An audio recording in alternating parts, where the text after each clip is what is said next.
तन्या जी, ग्वालियर से। राधे राधे गुरुदेव। राधे राधे महाराज जी। महाराज जी, आज खूब नाम है, धन है, सारे सुख हैं, पर कठिनाइयों को पार करते करते मुझे पता ही नहीं चला कि मैं खुद को खो बैठी। मैं दिखा तो रही हूँ पर मैं खुश क्यों नहीं हूँ महाराज जी। अभी पहले बैच में यहीं बैठ के एक व्यक्ति ने पूछा था कि मैं खुश होना चाहता हूं, मैं शांत प्रसन्न होना चाहता हूं, और वो जगत के किसी भी भोग में नहीं है, किसी भी वस्तु में नहीं है, किसी भी व्यक्ति में नहीं है। किस अमुक व्यक्ति मिल जाए तो मैं खुश हो जाऊं, असंभव।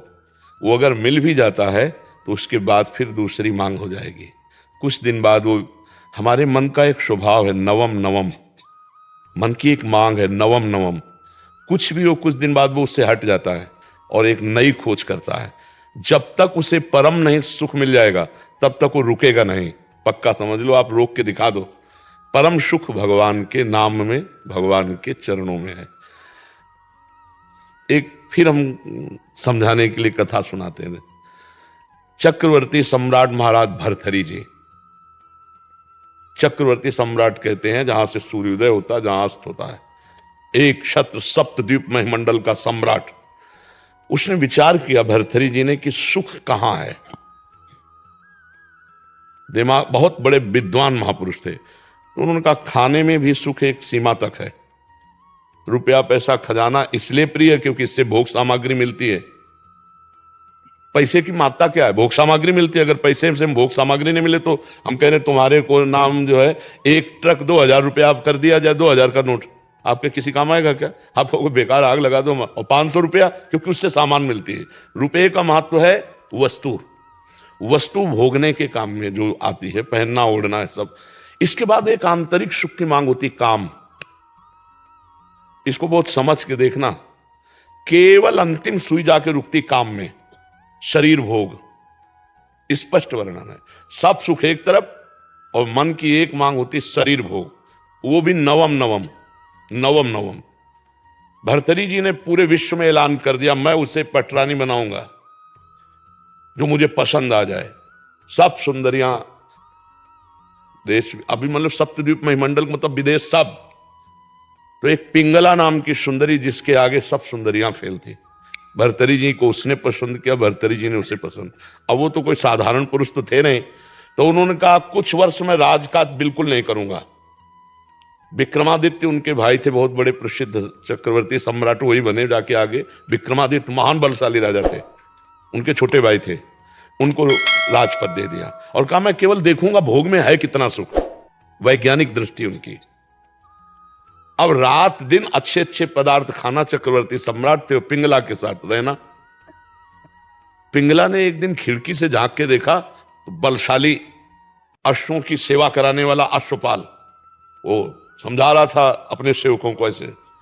रानी ने देखा और आकर्षित हो गई और हुक्म किया दासी को, अश्वपाल से बोलो अमुक जगह मिले। तो दिन में महाराज शयन करते थे, तो दिन में जब सोते होते तब वो अश्वपाल से मिलने लगी और अश्वपाल से उसका शारीरिक संबंध हो गया। विक्रमादित्य ने को जब सूचना मिली तो उन्होंने कहा कि मैं महाराज से मिलना चाहता हूं, सेवक से कहो। बहुत प्रवीण थी पिंगला, उसको भनक लग गई दासी के द्वारा कि विक्रमादित्य आपकी चाल को जान गया है। भर्तृहरि जी से उन्होंने कहा कि आप अपने भाई को क्या बहुत अच्छा समझते हो? मेरे ऊपर वो गंदी नजर रखता है।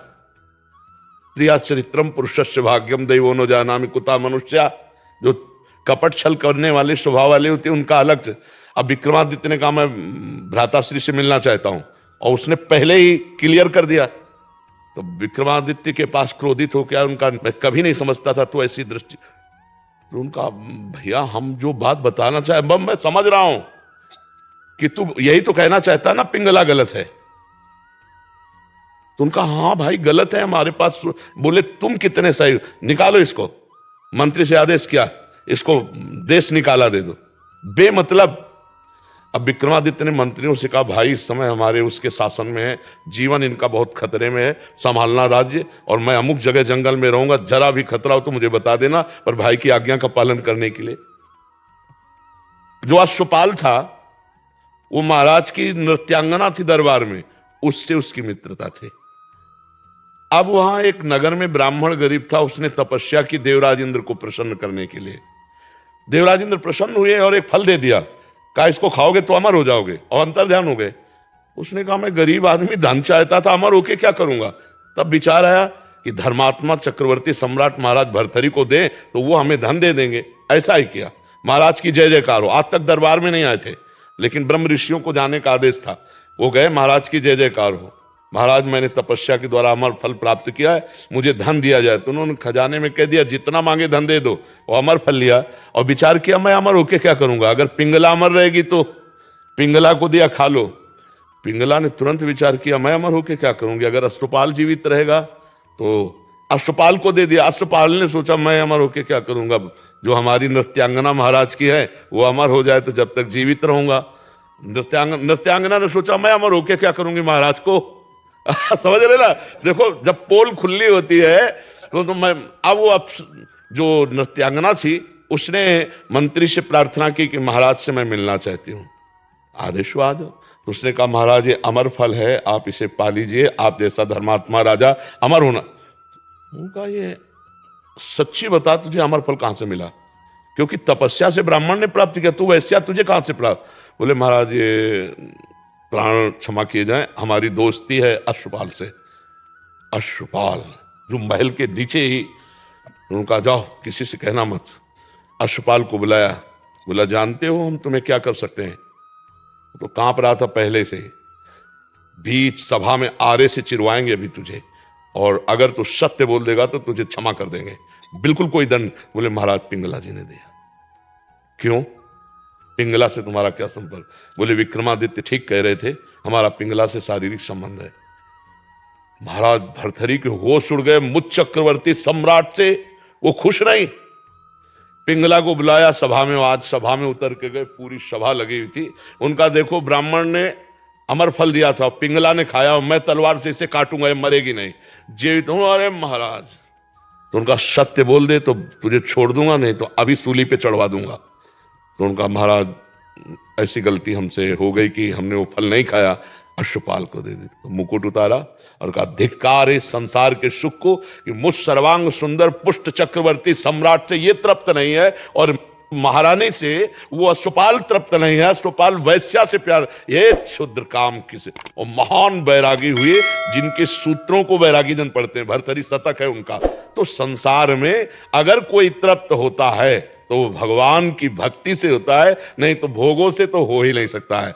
आज तुम्हें प्यार कोई कर रहा है और तुमसे सुंदर मिल जाएगा, कल वो उससे प्यार करने लगेगा, परसों तीसरे से करने। आज तक किसी की तृप्ति हुई हो तो हमें बताओ, भोगों में कहीं तृप्ति नहीं हो सकती, कहीं सुख। बढ़िया, बहुत सुंदर बुद्धि आपकी है जो आपको अनुभव करा रही कि सब कुछ होते हुए भी एक ऐसा स्थान खाली है जहां लगता है वो नहीं है जो मैं चाह रही हूं। वो श्री कृष्ण है, वो प्रभु हैं। यदि उनसे चित्त जोड़ लोगे तो निहाल हो जाओगी। जैसे मीरा जी कहते हैं मेरे तो गिरधर गोपाल दूसरों में कोई, निहाल हो जाओगी। अभी थोड़ा बुद्धि पवित्र है जो आपको यह अनुभव करा रही कि वास्तविक मुझे जो चाहिए वो नहीं है, वो है परमात्मा, वो है प्रभु। हम कह रहे हैं यहां तक सोने से लाद दिए जाओ, केवल मान्यता ही तो है ना, मान्यता का सुख है ये। नहीं बताओ मीठा लगता है कि खट्टा लगता है, क्या सोने में है, केवल वो महंगा है और उसकी मान्यता है। इसलिए हमको लगता नहीं। 4 लाख योजन का सोने का पहाड़ है एक, जिसका नाम सुमेरु है।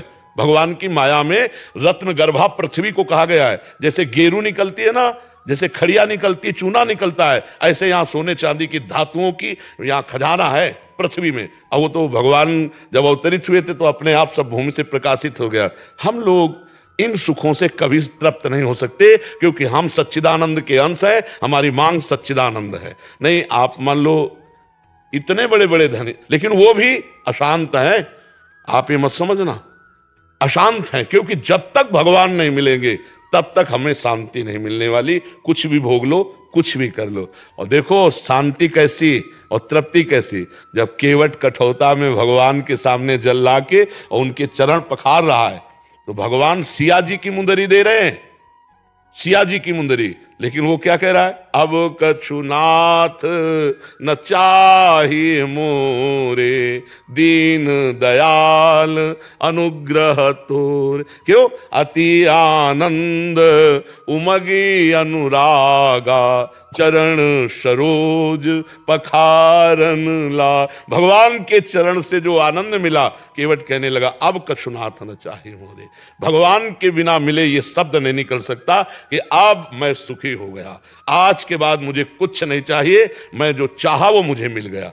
जो चाहा मिला, चार चाहें और खड़ी हो गई, चार समस्याएं और खड़ी हो गई। इसलिए सखी, भगवान ही एक हैं जिनके मिलने से तृप्ति हो सकती है, दूसरा कोई नहीं है। यहां 4 दिन का शरीर है, आज जवान है कल बूढ़ा हो जाएगा। भरोसा एकमात्र श्री भगवान में, चित्त भगवान में, अभी परमानंद है, अभी इसी क्षण आनंद है। वो भाई भी कह रहे थे कि सब कुछ बस मैं खुशी चाहता हूं। तो खुशी किससे मिल जाएगी? घर मिल जाए, गाड़ी मिल जाए, ये सब किसी के पास है, वो कुछ नहीं है। जो तुम सोच रहे हो वो किसी के पास है इस सृष्टि में। ए भाई, महाराज ययाति का नाम सुना है? शुक्राचार्य की पुत्री देवयानी, जो देवता भी मोहित हो जाए इतनी सुंदरी थी। वृषपर्वा की पुत्री शर्मिष्ठा, जो दैत्यराज वृषपर्वा, 2 पत्नियां। और जब भोग से तृप्ति नहीं हुई तो अपने पुत्र की 1000 वर्ष की जवानी लेके भोगा। फिर इसके बाद घृणा आई कि धिक्कार है, मुझे अपने पुत्र की जवानी भोग डाली, फिर भी कोई सुख नहीं, वही भोग वासना। तब उन्होंने लिखा, एक पुरुष को जो भगवान से विमुख है, सृष्टि के सारे सुख मिल जाएं तो भी वो तृप्त नहीं हो सकता। इसका मतलब है कि हम जैसे भी हैं, अगर भगवान से जुड़कर संतोष कर लें तो आज सुखी है, आज आनंद है। और अगर भगवान से ना जुड़े तो आनंद की अनुभूति